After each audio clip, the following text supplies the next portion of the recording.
30 साल का लड़का था, ऑस्ट्रेलिया से वापस आया और 2-3 साल में ही अपनी एक्सपोर्ट की टर्नओवर 25-30 करोड़ से ले गया, नया बिजनेस एस्टेब्लिश करके।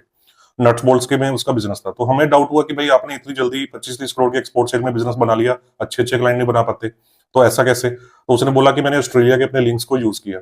तो हमने बोला कि भाई आपका फैमिली बैकग्राउंड क्या है, कि आपकी एज 30 ईयर्स है, तो आपके पास कैपिटल कैसे आई, कोई सपोर्ट तो आपको रहा होगा लोकल लेवल पे। तो उसने बोला मेरा कोई फैमिली बैकग्राउंड नहीं है, मेरे फादर है, मैं उनका सिंगल बेटा हूं, तो मेरा उनके साथ कोई भी लिंक नहीं।